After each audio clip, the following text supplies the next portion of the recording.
You need to inspire people you don't even know to give you ideas you don't have.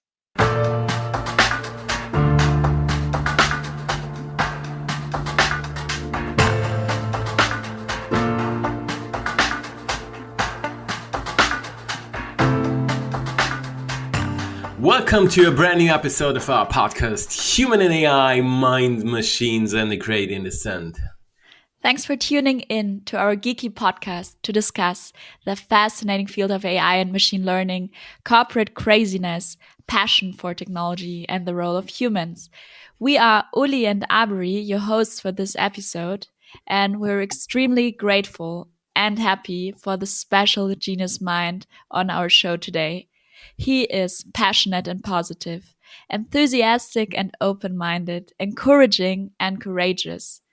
And I'm talking about the one and only Matthias Reuter, the Senior Vice President, Global Head of Leadership Excellence at Siemens. His major focus lies on the development of our leaders. What a huge responsibility to have. And in this regard, he's a strong advocate of the dynamic view on leadership. And what that is all about, we will touch upon in a few minutes.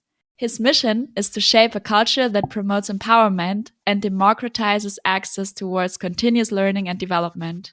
So a culture where having a growth mindset is somewhat mainstream. We cannot wait to listen, learn, and grow with you. So let's kick off this episode right now. So Matthias, it's fantastic to have you on the show. And I guess we should start with an easy one. So do you have any hacks or recommendation that bring you through the icy and cold winter season? So first, thank you very much, Aubrey and Uli, for having me, for inviting me. You really do fantastic work, and I'm glad to know you already for a while as thought leaders for AI and other highly relevant topics. So happy being here and looking forward to this conversation. So Aubrey, actually, I really like the winter time. So especially the sunny, snowy days in the mountains. So that brings me the energy I need. And little tricks of what I'm doing or what works for me well. Actually, I changed during the pandemic my gym membership into a companion, into an app. It's called Seven. It's little 7-minute exercises you can build in quite flexible into your daily schedule, and you're just working with your body weight. So that gives me the energy, and that works quite well for me. Oh, nice. All right. Sizing the world. Hey, cool. Hey, this seems to be, somehow life, right, is about shaping the future, maybe also a future of organization, but it's also staying happy, right? What does happiness actually mean to you? So happiness, it's a big word. I think in the days that we are in and in the times that we are in, keeping the balance between striving for transforming, striving for progress, while also keeping your personal balance. I think this is one of the also basic principles in our leadership development, that it's at the end of the day it all starts with yourself, and if you can lead yourself, then you're probably also capable of leading others. So happiness, is for me really creating positive change and staying in balance. Yeah, nice. And you said already, right? It's about leadership and leading. You are actually leading leadership, excellence, right? In Siemens, which it sounds like super pretty nice and fancy, honest, right? But somehow also not tangible, right? Mm-hmm. So what's the major purpose behind your role, and what makes you right to drive it for quite some time, right? You're with the company quite some while, Thiago. Yeah, I'm around for quite a while, and actually, looking back at my own journey, it's now, looking back, looks completely logical that I'm now leading, that leadership excellence team, which is actually very enriching to work with that fantastic team and the many inspiring leaders we have at Siemens. So it's really a great honor also for me. And I guess it's not an exaggeration to say that Siemens is undergoing the biggest transformation in history. So what's happening is really huge. And, by combining the real and digital worlds, we're transforming entire industries. And what makes it so exciting that people are at the core of this transformation. I think I can't imagine a more exciting time to work in people and organization, and especially the field that I'm in leadership development, as our Hmm. leaders are key to successful transformation. So Hmm. leadership is more than ever. Good leadership is needed more than ever in these times of unprecedented change. And yeah, that's our contribution. So we are providing, as SLE, as Siemens Leadership Excellence, the support to our leaders to build the necessary capabilities. It's actually, it's like, training a muscle. It will probably never end. This is an ongoing exercise to get a better leader. It's a journey and not a destination. And there we help building those capabilities, but also the trusted networks. I think those horizontal networks throughout the company that really help our leaders and their teams to make the transformation happen. And what does it mean, develop leaders? Then is that I guess I've seen weird, I've seen super Mhm. inspiring, I've seen somebody. Well, I guess everybody has his own operating systems. Is how do you make that work, right? Yeah. So yes, indeed, it's of course a highly individual development that is taking place, and leadership always happens also in a certain context, um, Mm. in in a certain business situation. Now, just looking, at the last 2 years, um, the unprecedented change that is probably not predictable. The things that we were seeing that are happening. So it's really about training that muscle, also that adaptive capacity to cope with this kind of situations. You were asking, about happiness. So probably Mm. not all the time about being happy, but really handling those situations, right? And indeed, um, this is why we don't believe in the perfect leader that you can put into a grid of 10 times 10 dimensions, and then measure the perfect leader, the general manager that can probably lead each and every business. um, I think in the let me say business world that we are in, and in the context, in the various different contexts, it's really about a more dynamic view on Hmm.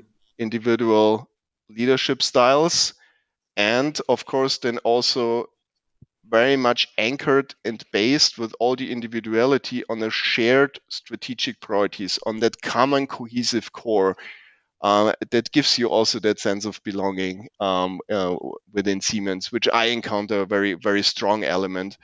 And yeah, playing with this, I think this is based on this, we are then providing and building the platforms to develop our leaders. There's a logic behind. It's we call it the round triangle. As I mentioned before, it starts with leading self, with self Hmm. leadership. Um, it's about leading others, leading people, leading teams, leading organizations, and then it's about leading business. And all of this is happening in a certain context. This is the round part of the triangle, so to speak, and this guides us through our development measures. That's a very exciting way to put it. I've never heard about the round triangle, but it makes a lot of sense. You mentioned that leaders are different, and we came across the term talent journey. And with all of your experience, we would be really keen to better understand your perspective. How do you really picture a good talent journey? Is it really tailored to each and every leader in the end? Mhm. Maybe let's first shed some light on the term of talent. So we are usually using talent for a person or a group with a special ability to do something well, really well. And so in this understanding, everyone can be a talent, kind of. Yet in the context of people and organization, we are usually talking about next gen talent. So this is also the focus that we have in Siemens Leadership Excellence. So we are taking care of our current top leaders, incumbents on their continuous development. Mhm. Yet the main focus is then on our so-called pipeline talent. So the succession candidates for our board scope, and those are the future leaders, that are taking over the greater exposure and more responsibility under uncertainty. So it's about the ability and the will, and that's for me actually in essence when we're talking about talent. That's my understanding of talent. And my understanding of a modern talent journey actually encompasses the employee parts over the course of their time within an organization. So it really includes everything from already, the very first touch points with the company, then the hiring, which is already a decisive moment, the whole onboarding process, and of course the continuous learning and development, which is crucial, as well as the career progression and even the departure. So this is the entire journey, and I guess managers play a vital role in this. This is also what we are, when we are working with our leaders. We would like to create the awareness that there are really moments along those journey that matter a lot, and they make a huge difference in the perception if the leadership and the leader is perceived as helpful or not so helpful. And they were actually currently doing very interesting research, digging deep into the data that we have about the employee perspective, but also the leader perspective, and identifying the moments that matter most in leadership from a talent journey perspective. And there are also some surprising facts, maybe some very logical ones that are resulting out of that I'm curious analysis. to hear what are these aha moments you saw, moments. What can you share? Yeah. So probably that could be an issue for a deep dive in another podcast. But to give you an idea, for example, the perception of the employees, if the leader supporting their growth and their performance, if they're really willing to understand, let me say, the change barriers, or maybe call them the saboteurs, that keep us from growing or that keep us individually from growing, and having this kind of transformational dialogues, with your people. Of course, if they want to, if they're open for it, but if you Mhm. create that atmosphere as a leader, that there Mhm. is space to talk about those things and to look into those topics, then it makes a huge difference on the perception. Um, another element is, for example, the connect to the strategic rationale, the strategic targets of the company, but also of the team. So, is there an open dialogue about, hey, what is our mission here? What is our Mhm. license to operate? What do we want to achieve here together? And not only the why and the what, but also the how. So, how are we working together here? And then having that open dialogue about it makes a fundamental difference if people really realize that connect from what they do to the overall strategic objectives of the team and of the company. Makes a major difference also again in the perception of the leadership, which is really interesting, and but then also very, not obvious, but the moment when someone's coming back from illness, for example, joining again Mhm. the team. So Mhm. how is the leader addressing that kind of situation? And you can see, and the fascinating thing is, Uli, that you can see it in the data, and this also helps sometimes, especially our engineers, if we are Mhm. talking about this maybe not so tangible soft topics, that it really also makes a difference at the end of in usually we are then measuring that people promoter score, Mhm. but you can see also in other dimensions that it's making a difference, and that is then also part of the story, that we need to care more about those people-centric, let me say, topics as leaders. I'm just curious. So that means love the notion, of measuring soft skills and seeing, how do we get the feedback, promoter score, right? NPS, right? Mhm. Yes, sure. Mhm. Is that interview based? Then apart from that promoter score, is it like interview based that you talk to and collect comments from employees about their shared experience with leadership? Mhm. Mhm. Yeah. Yeah. So it's a combined approach. Mm-hmm. So first we were digging in the data we have, Mm-hmm. especially in the SGS data, and trying to So the uh, engagement surveys exactly that and, Siemens performs. the, Yeah. the the Okay. Siemens engagement survey, yeah, and into the details. And there you can see already, let me say, certain, you get already certain insights. And then for the time being, because we're just, in the process of building up a model, because we would like to Mhm. do that in a more systematic way now also going forward. And this goes beyond the pure engagement survey. So it's probably Mhm. then also a survey that we will conduct with our leaders and their teams in a more specific way. We realized that, especially, for example, if you look at also the career transitions that matter most Mhm. Mhm. for the person individually, but also for the team, that the transition from individual contributor to first-time leader is a very decisive one, and this will Mhm. be our starting point. So we're really starting niche. We are always Mhm. thinking, where could we probably make the greatest impact. And this is definitely a situation that you can see also from external data, but also from our internal data, that this transition is a major one.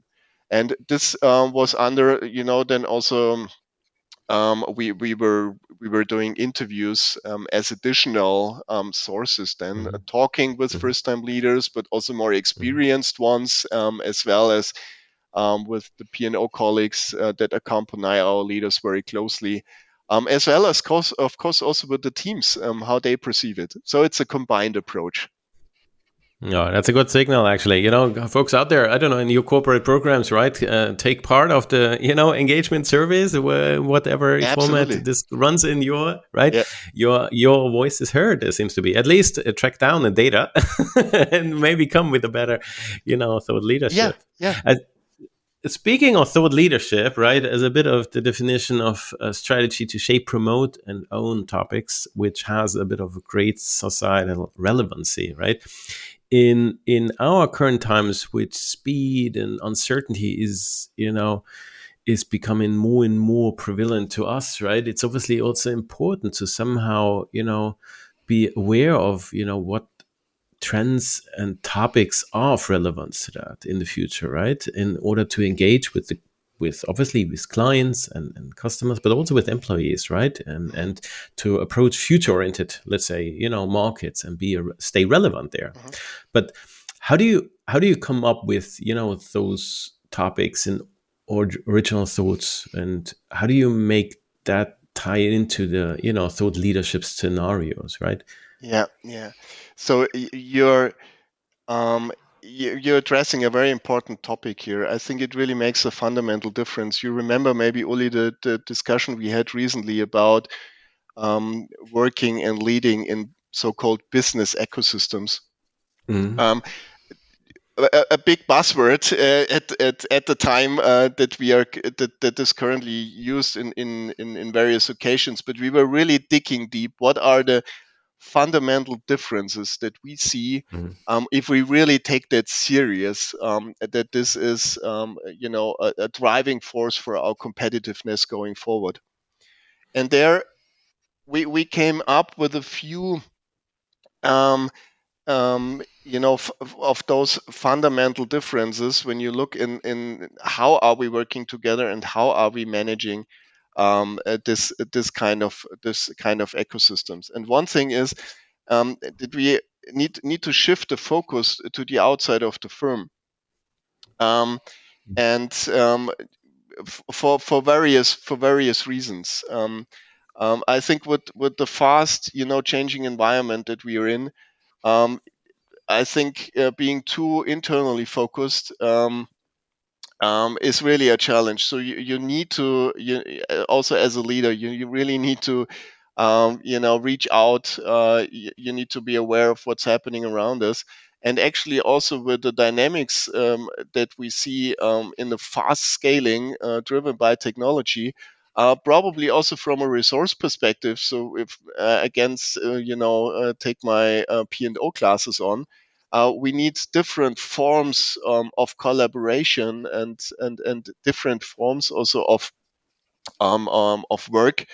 Theoretically, you have unlimited resources out there, to scale Mhm. very quickly. And if you think about examples like Mendix or so, low-code Mhm. application platform where we have thousands of developers on the platform, huge potential. Yeah, probably Mhm. you can't do this on your own within the company. So reaching out, Mhm. shifting focus to the outside of the firm, and when it comes to thought leadership, I think a crucial task, and this is really a fundamental shift, you need to inspire your ecosystem. Um, Mm. I'm not sure if you've heard once the expression from me, and I really like that one, that you need to inspire people you don't even know to give you ideas you don't have. And Yeah, that's a that's fundamental different mhm. logic. So usually Mhm. we are trying to have our value chains, everything under control, which is of course important. Yet for the next level of value creation, really, if you can't even define the problem already to its full extent, reaching out to people, moving very quickly in iterations, learning fast forward together, and having that collaborative mindset, to make that work with people that you don't know before. It's really very different, and I think therefore thought leadership is key. If Mhm. you define it as it has been described as an individual or firm that is recognized as an authority in a specific field. Um, Mhm. I think thinking about what are those fields as a company, but also as an individual. Sometimes we see this also very clearly. People trust people more than they trust firms.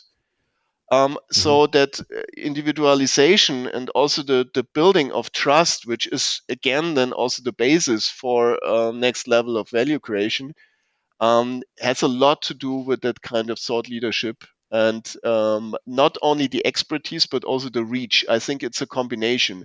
Because if you only have the expertise, but nobody knows it, Mhm. probably won't help. But if you have the expertise and if you're open to share, and play with all these new possibilities that we have, then this can be very powerful and actually really a leadership task. Matthias, that was super interesting. I also liked your little quote out there that you have to inspire others that you don't even know to get ideas that you haven't thought about. But if we would like take that further, do you think maybe AI could be the better thought leader, or at least like a companion or something that could support you in coming up with new things in identifying those patterns? Because in the end, it's really about connecting the Yeah. dots, like bringing together different fields of expertise, or also identifying in which direction you have to go. Yeah. So that's an interesting question. I just, you know, GPT-3, you know that much better than I do. Um, I just recently read an article that 50% of people can't divide between machine and human written article, which Mhm. is really amazing. So the speed of development that we see currently um, is tremendous. And if we see, also the exponential growth of computing power, so probably we are still pretty much at a starting point. Yet I would say probably not better, yet thought leaders can harness the power of artificial intelligence and to create compelling content that provides engaging and valuable insights. So I think as a companion, really, machine plus human, in a close collaboration, this can be a very powerful combination. And I think there, harnessing the best that you can get, and maybe then also releasing yourself from some of the more repetitive tasks, that are maybe not so strategic or important, um, and of course getting, additional perspectives, and as you said, Arbery, maybe even ideas that you didn't have before. Could be from other people, could be, of course, also from AI. So yeah, since you can use the time more efficiently, I think it really offers space to allocate then your resources more efficiently, and then maybe take the time, to help employees gain the new skills, and really live your thought leadership, and get the best support that you can get from AI. Yeah, totally. I think it would be super interesting to have a little experiment on that. Yeah, try to get some input Yeah. from AI, and then see how you can really augment the human capabilities in that way. And actually, there was even different projects involved. So I recall that we made a project together in terms of mining all the different literatures, science articles, patterns, stuff like that, in order to predict, uprising Hmm. topics, emerging Hmm. topics, right? That's of significance to that. Yeah. I've seen also first experiments, I think, with an automotive company together, let's say, where using all the Star Wars and Star Trek, Hmm. Hmm. scientific Hmm. literatures, in order to come up with technology component which seemed back in the days outrageous, but and not doable, but converge now with the development at the speed in terms of of doable, thinking of additive manufacturing for Yeah. certain kinds of aspects, footprints and stuff like that. So I think, identifying pattern and bringing structure in this, crazy speedy world is something where technology can augment wisely, as you said, actually Absolutely. wisely, combine together. Yeah, fascinating. Also, opening up, new horizons. Probably the only, limitation is our own imagination. And if you find ways, to change this perspectives, and if AI can help to even maybe visualize, part of that Mm-hmm. potential scenarios or future, I think that can be a great source of inspiration.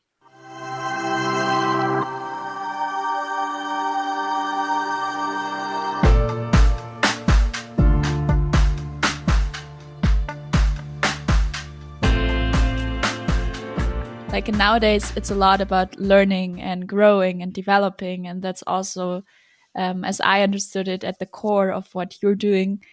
And with that, what comes along is also the growth mindset, and that's also one of Siemens' key strategic pillars.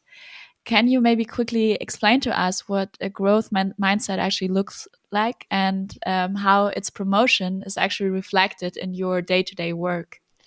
And absolutely. So it's really a topic very close to my heart, as you can imagine.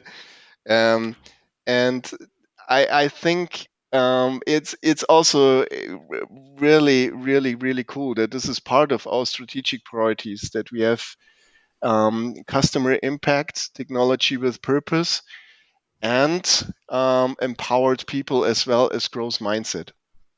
Um, so, having those four, reflecting really that this transformation is also a people transformation, and that growth mindset is a key pillar in that. I think is a great signal that the board is also sending from the very beginning. The Siemens board is sending from the very beginning as a strong signal. So what does it mean? Um, so in essence, growth mindset is the belief that human abilities and qualities can change. Sounds simple, Mhm. Yet for Let it sink. yeah, yeah, don't think- um, yet for many years, and actually I also in my own PhD, I did research in that area. Um, that in the organizational context, there was the belief for many years that actually this kind of traits are really hard to change, that they are rather stable. And Carol Track, a Stanford professor, actually did extensive research also in the field, starting actually in education with kids. And Mhm. some, I would say, really, actually, if you look at it, very obvious insights, yet also super interesting. And this research was then also broadened to the organizational context, where now in the meanwhile a lot of data is available, and you can see clearly that companies and individuals with a growth mindset perform better, they are more innovative, and interestingly, they are also perceived as more trustworthy. So, as an Mhm. organization, it's obviously important to think about the concept and strategies how to nurture it. And I think to make it a bit more, transparent or clear, I think it's quite good to work also with the opposites. The opposite of a growth mindset would be a fixed mindset, and that always for many people it sounds so bad. Oh, I'm in a fixed mindset. I think as human beings, we tend to be in a fixed mindset as we are trained to avoid risks in order to survive. That is quite deeply ingrained in our genes. So Mhm. there's nothing bad about it, yet we need to be conscious about our beliefs on abilities and qualities that keep us from growing. So uh, maybe let me give you an example. If now if in related to my profession, if I would have the belief that only experienced leaders can be good leaders, I would have probably a fixed mindset regarding leadership. Mhm. Probably I myself would have never become a leader due to this belief. um, so if you think, yeah, no, actually experience is needed, then you will probably not, not get started with it. So it's about believing in one's own abilities, and actually also how we treat failure.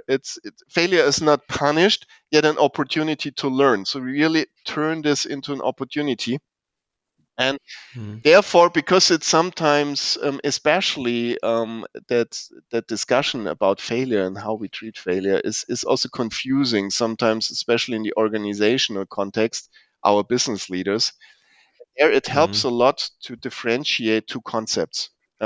We know actually also from top sports, um, and there it's an integral part of the profession. So you're differentiating between the so-called performance zone and the so-called learning zone. Think about, for example, Roger Federer would be, now Wimbledon final, fifth set, playing the tiebreak. Probably not the right time to experiment. He will probably not, try now a new slice or pick a new record or change his shoes or whatever, try something new. It's really about winning the tournament. He's clearly and deeply in the performance zone. So probably then really just sticking to the repertoire which he has mastered so far, and yet directly after the match, he will analyze and further, with the coach, with the help of the coach, analyze all the situations at the critical moments. And then they will start further experimenting, with different material, with different methodologies, techniques, new ways of deliberate practice to even increase the future performance. And this is the learning zone. And I think there we sometimes need to differentiate, and also then in an organizational context, really frame that right as leaders. That we create those spaces where we can learn, where we can try out new things, where we decrease the risk that we are taking by, for example, working in a starting in a niche, starting small, moving quickly in iterations, having short feedback loops, and learning Mm. fast forward, which is probably different than if you are, you have a existing service contract, or a project contract where you need to nail the milestone, and then you Mm. will probably stick to the repertoire. You won't start experimenting or try out new things, but you need to communicate that well. And as a leader, you need to make clear where are we now, and what is actually the intent. So creating the systems, framing it right, creating the systems and habits, and also then modeling the learning, so that you also show yourself that you're using those kind of techniques, that you really listen well to your people, how it's landing with them, but that you share also your own learnings. And I think that's, if you look at growth mindset, it's really about the belief that abilities and qualities can change. It's the opposite of a fixed mindset. It's really about seeing the opportunities. It's about believing in your ability to grow. And it's Mm. about, creating the right framing, system and habits, and model the learning to really, yeah, scale this kind of thinking, so to speak. And that's a huge task, actually. I think we are on the way, and we see a lot of good examples. But I can tell from my own experience. Of course, it's sometimes hard if you're, deep in the, in the performance zone or whatever. That you still Yeah, keep that mind. Yeah. that is what yeah, that is what I actually, well, it's easy said. As awesome, thanks for Yeah. that, right? And it's easy said, but it needs to be super tricky in organization, being to embed this kinds of culture, right? That's not easy in software terms, right? We have the concept of beta, Yeah. right? Yeah. Being beta mode, right? And I think our operating system as a human needs to say, actually, we are in constant Mhm. beta releases, right? So having a feature stack and embed that, right? And we'll never finish, and we are in always in beta mode, and we do inject certain kinds of features in there or the capabilities, develop that and test it out, and adopt, and our application is always changing. Absolutely, absolutely. And Uli, I think it's also a certain choice that you have to make. I sometimes Mm. say, trust by default and assume Hmm. good intent. And Yeah. and usually in every silly idea you will find the 10% that are Hmm. interesting if you want to, and then you Yeah. can build on that. And I think it's really so hard with all, let me say, especially for our leaders. It's really a lot that we are asking for. We are all KPI driven and so on. We know that, Mm. working on a quarter and so on. Um, Yet it's those little things that make the huge difference. How you respond in certain situation, how you, also react with a with a interest, with curiosity, with a certain empathy for the topics. And this makes a huge difference. I think not only in professional life, also in personal life. But Yeah. I wonder, right? So leaders, and if you have responsibilities, what are people, budget, tasks, whatsoever, right? How do you foster such a continuous learning, being open about that? In other startups or the outside the world or the young generation, right? They write in their CVs, I had 10 failed startups. This is a Yeah. reference, Yeah. right? Yeah. Yeah. And they will ask for feedback, right? On the other side, obviously, if you're an established leader and you're good in your job, it's you're good in Yeah. operationalizing and optimizing certain kinds of aspects. And obviously there was a nice saying, actually, that executive boards are actually pretty lonely, Mhm. right? Because everybody's picking on them and they need to show strengths, Yeah. right? And they need to show they will not fail, right? How do you inhale, right, this way of thinking? It's okay to say, I don't know, right? It's okay that, give me feedback, right? Open on uncertainty, right? And such, they have to be often very powerful and, strong elbow, to fight for budgets or fight for attention, stuff like that. How do you inhale that? What instruments is that? It's trainings, is it interaction? How do you make that work, that continuous learning?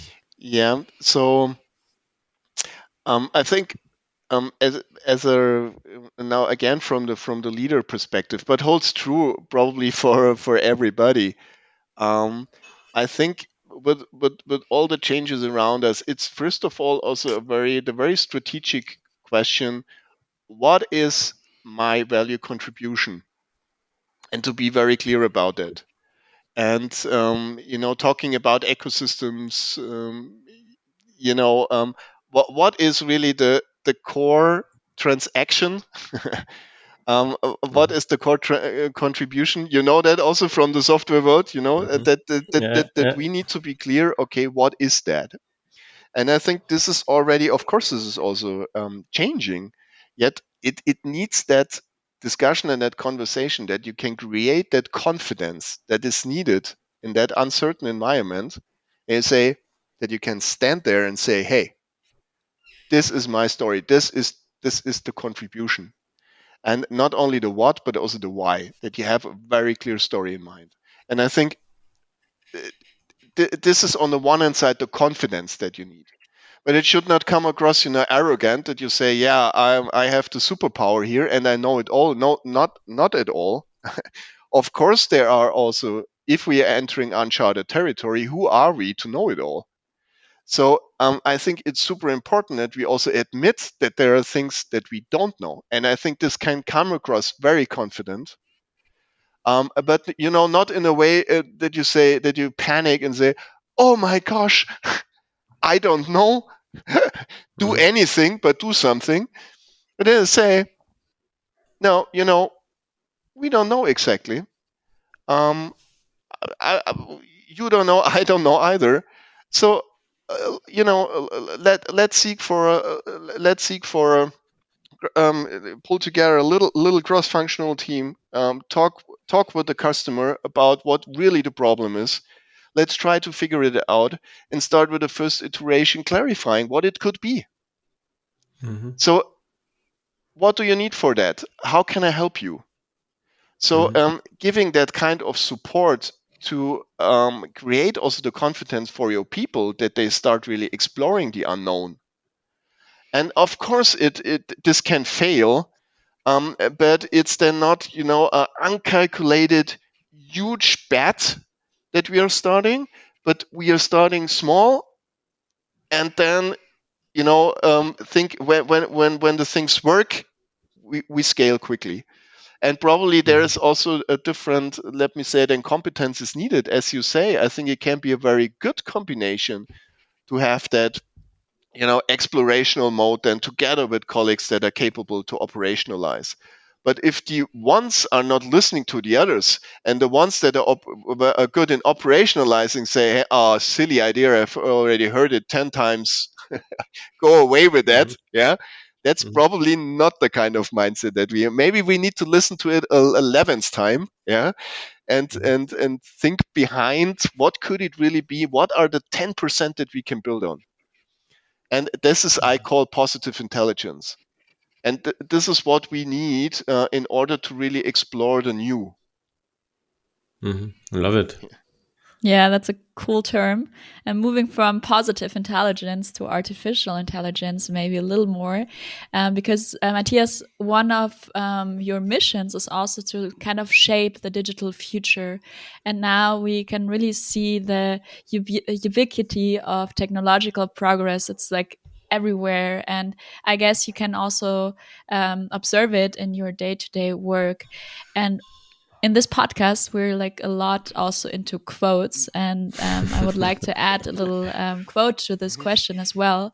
So it's from Paul Dottard, and he said, "AI won't hit us in one big bump. It will arrive in 1,000 little things. AI will be like a spreadsheet in 5 years' time. We won't be able to comprehend that there was a world without it, and that's huge."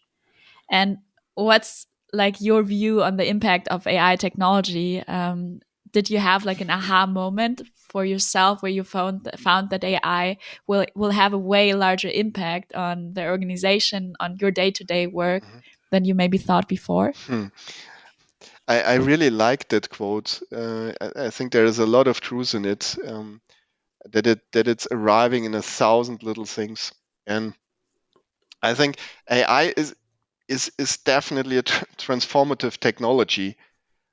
So cutting edge of computing today is artificial intelligence. So it's also my, let me say, simple understanding. I think there is no, or at least I don't see an agreement on a common definition.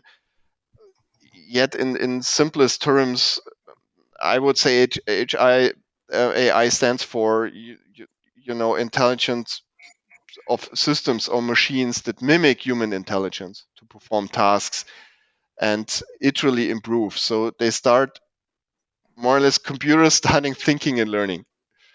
And we see this in our day-to-day life. It's all around us.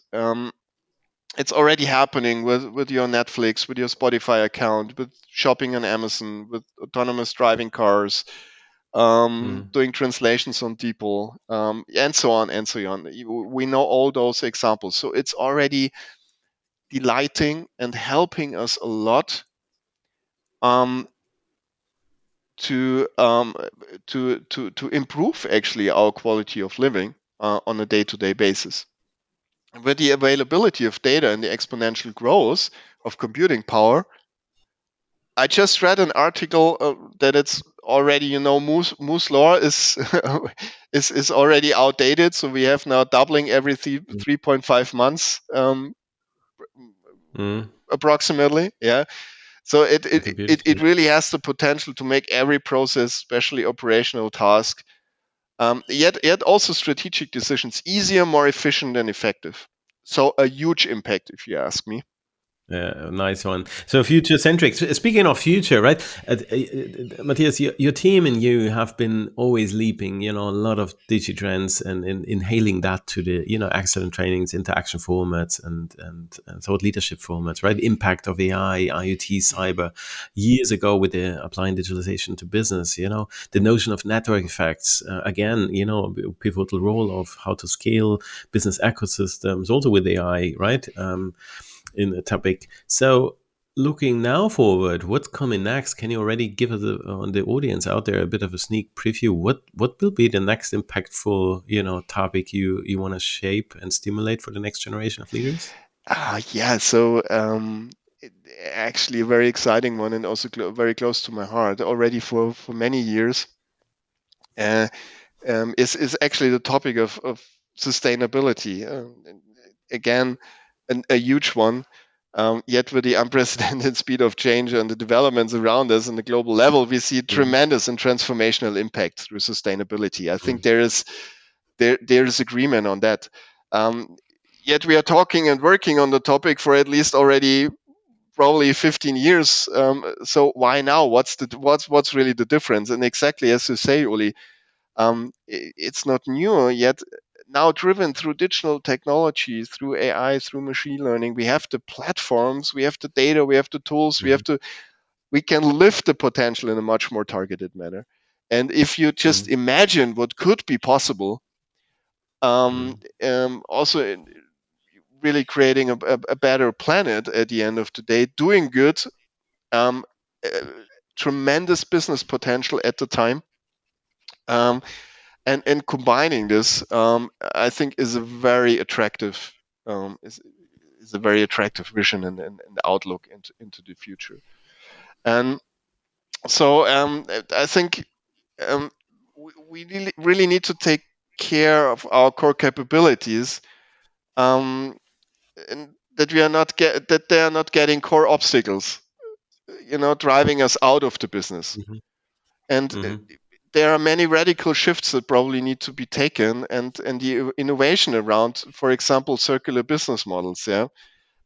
This will define our license to operate, and it's a fundamental shift in understanding and also the mindset that is needed. Let me give you 3 very concrete key enablers, but we are also at a starting point. I think in probably 3 to 4 months from now, we can be even more precise also about what are really the the fundamental differences.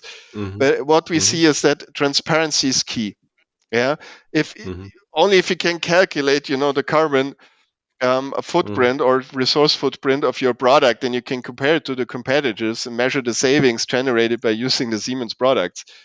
So we were recently talking about. So I think one thing is really the transparency. Then having also more and more customers looking at holistic solutions, um, and then of course the respective linked circular business models related to that addressing their sustainability challenges.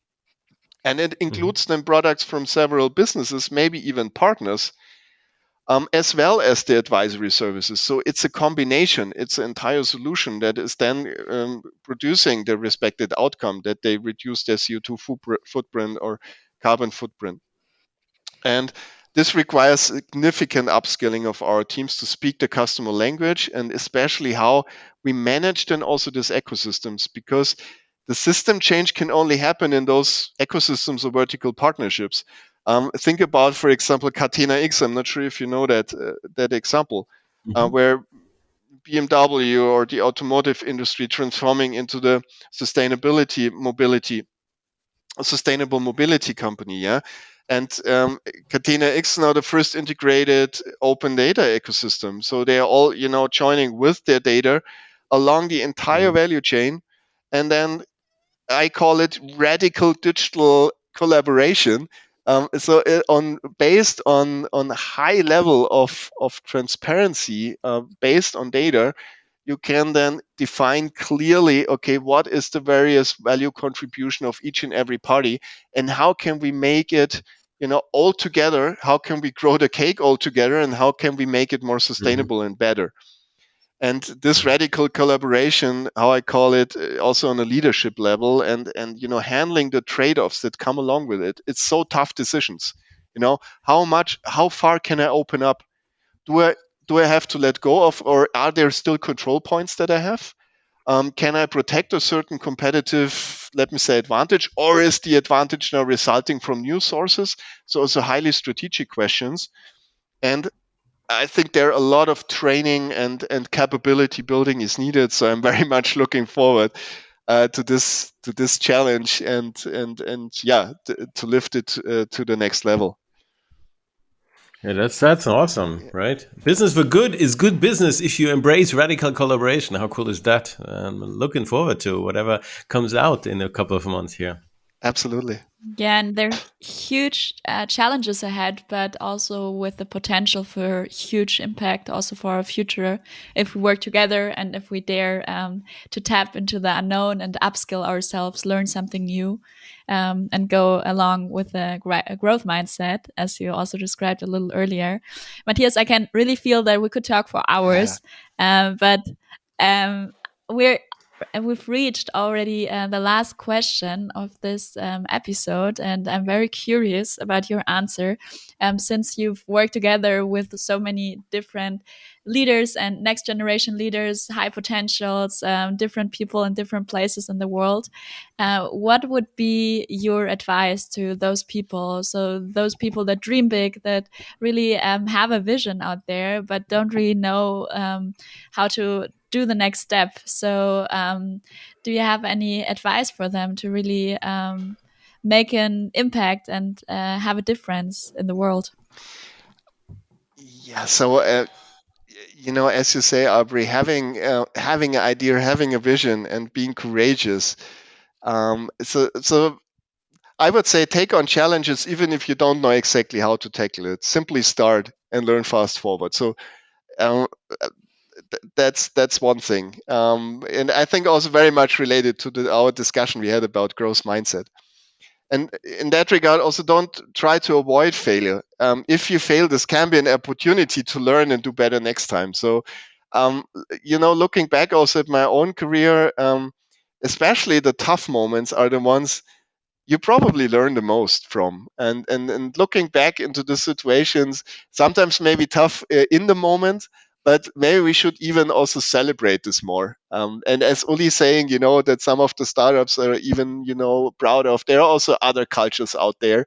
And I think seeking also out to other cultures, experiencing, doing, early in your career, a lot of different experiences. This would be clearly my recommendation. And I have to say, I was simply lucky also to meet the right people. Um, and but I think there are two things. On the one hand, inspiring them, also thinking about, okay, what's in for my partners, what's in for the other party, and also ask for support, seek for support early on, and especially in that fascinating company that we are in. It's amazing if you ask people for support, and the level of positiveness and the support that you can get is amazing. So yeah, ask for help. So that would be my advice. In the Siemens family and Yeah, beyond, I guess. absolutely. Matthias, that reminded me of a lecture, an entrepreneurship lecture I had at uni.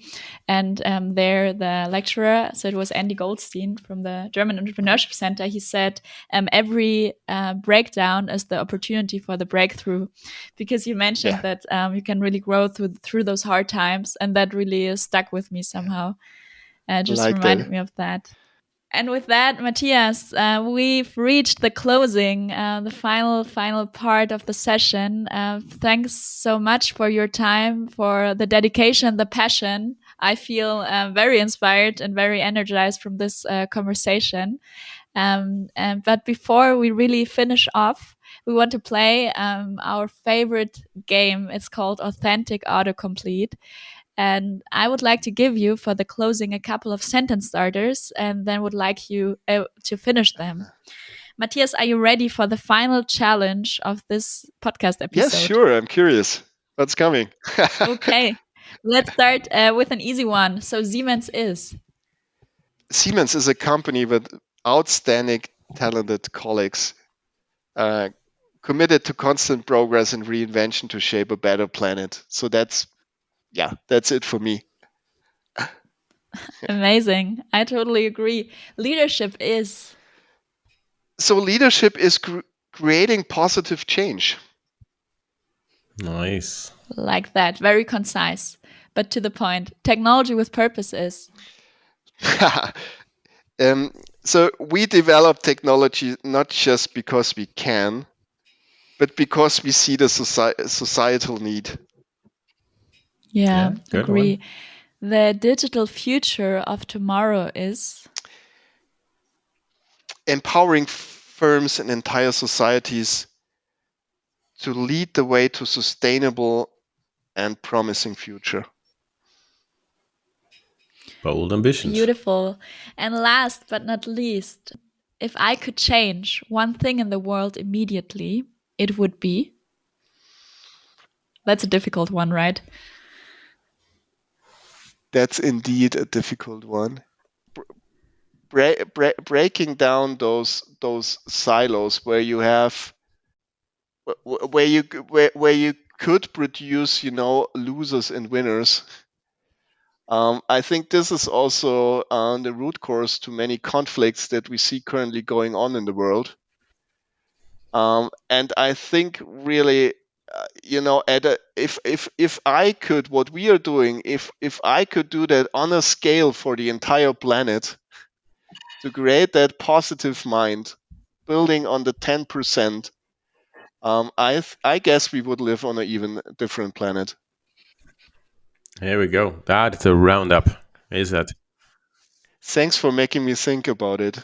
So thanks so much for being open and passionate. Folks out there and leaders of the future. Connect with Matthias on LinkedIn. Tell us what your thought is on AI and thought leadership, and stay tuned. There's so much to come. Stay bold, committed, and open-minded, and we're here at the next Siemens AI Lab podcast.